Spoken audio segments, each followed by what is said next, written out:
El fondo de la imagen es frustración por un todopoderoso que cae, que tuvo una primera estrepitosa derrota en la que se demostró que sus poderes pues no son inagotables. El ministro Benedetti. Pero más allá de las postales, no nos quedemos en la anécdota, hay que hablar de lo de fondo. Sí, señor. Y yo creo que el llamado que han hecho dirigentes políticos de todo el país a no incendiar a Colombia, creo que es el camino correcto.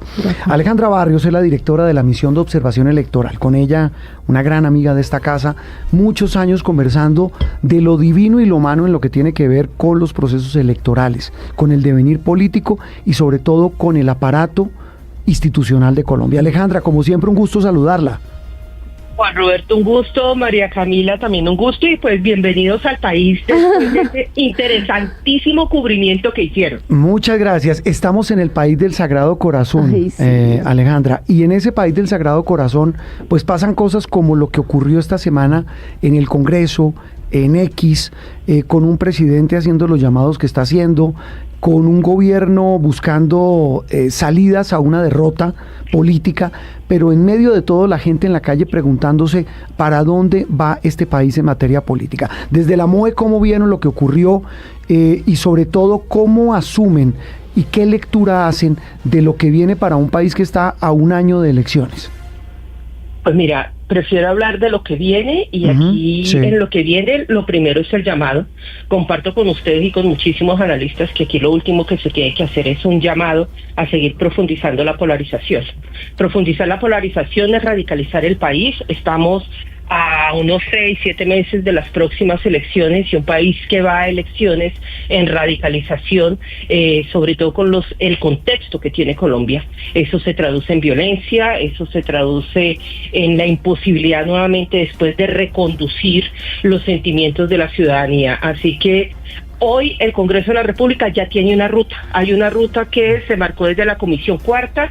Hay audiencia pública el día lunes. Me imagino que este fin de semana se están inscribiendo ciudadanos y ciudadanas para participar en esa audiencia pública, instituciones, gremios. Esperamos que sea una audiencia pública muy nutrida y que eso permita a una comisión de ponentes de todas las organizaciones políticas poder llegar a algunos acuerdos y que los ciudadanos esperen con tranquilidad cuáles son los resultados de esos debates para que desde el Congreso de la República, que tomó la decisión de dar un concepto de no conveniencia frente a la consulta popular, esté a la altura del reto que tomó la decisión de asumir, que es avanzar hacia una reforma política de consenso. Sí, directora, si le entiendo, el camino para ya dejar este bochornoso episodio atrás es enfocarnos en el futuro, que es el proyecto alrededor del consenso, pero mirando un poco lo que fue el proceso de elección, más allá de ese espectáculo, ¿usted cree que hay que revisar algo de lo que fue la votación e incluso el voto del senador Edgar Díaz? No, lo que hay que revisar es la forma como vota el Congreso de la República. Lo que ustedes estaban señalando ahora, esa chichonera que se vio, donde era muy difícil poder entender quiénes estaban votando de manera electrónica, quiénes no estaban votando de manera electrónica, porque se tienen que hacer unas votaciones de viva voz.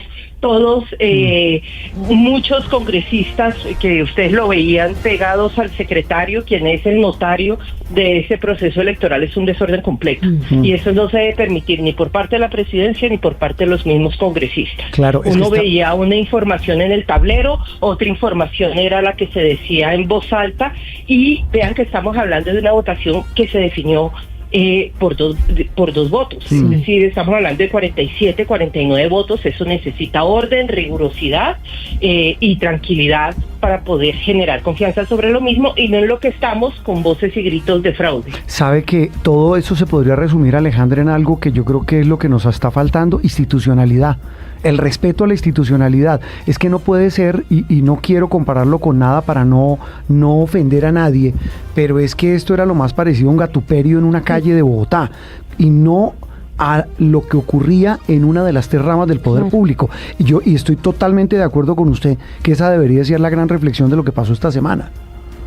Sí, efectivamente, tiempos claros, es decir, el tiempo que se tiene la votación, un llamado muy respetuoso al presidente del Congreso, porque ahí debería haber una revisión muy juiciosa, establecer las reglas de juego antes, es decir, en qué momento se abre, ¿Cuánto es el censo de los congresistas que están presentes, de los senadores que están presentes, todo el mundo sentado en su silla?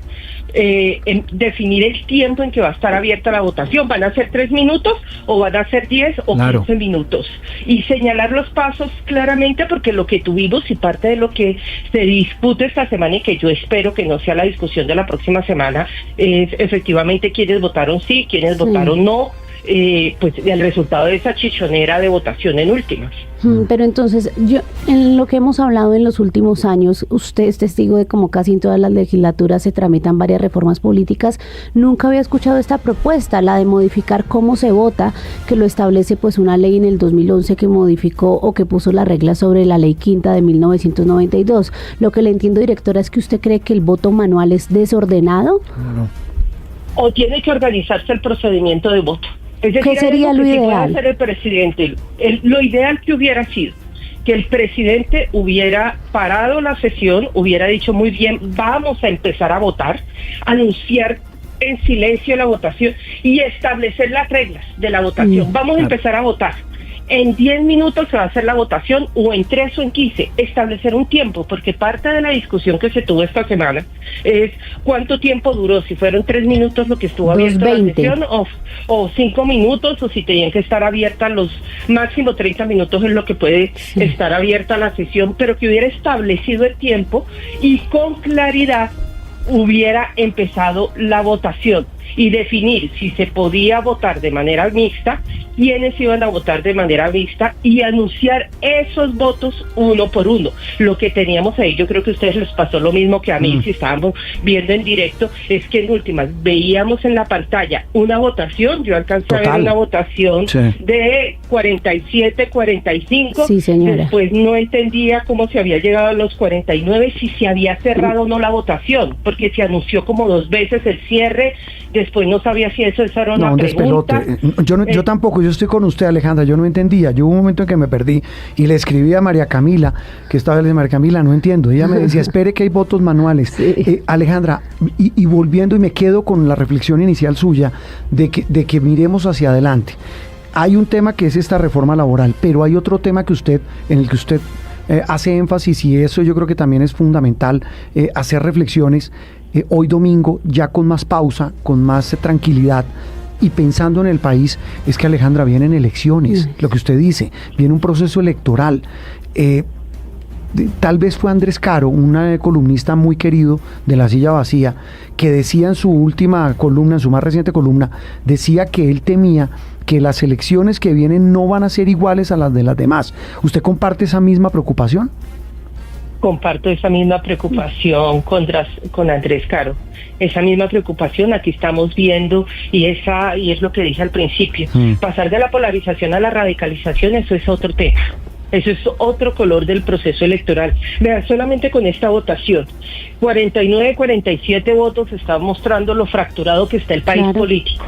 Y esa fractura del país político, con llamados a la calle, con llamados a grandes movilizaciones, con discursos cada vez más fuertes, con descalificación o negación completa del opositor político, no del enemigo, del opositor político, eso nos va a llevar a un proceso electoral que, si además le mete redes sociales e inteligencia artificial, muy complicado, muy difícil de leer, en un país además donde se está incrementando la violencia en los territorios. Alejandra, ¿qué hacer?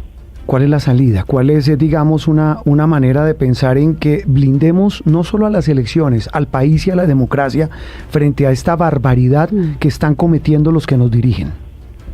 En materia de comunicación política, ponderación. Es el momento de la ponderación, es el momento que el presidente de la República haga también un llamado y un ejercicio de ponderación en la forma de comunicación. Obviamente ir a elecciones tratando de dividir el país entre los que son buenos y malos, legítimos e ilegítimos, pues indiscutiblemente es una estrategia electoral.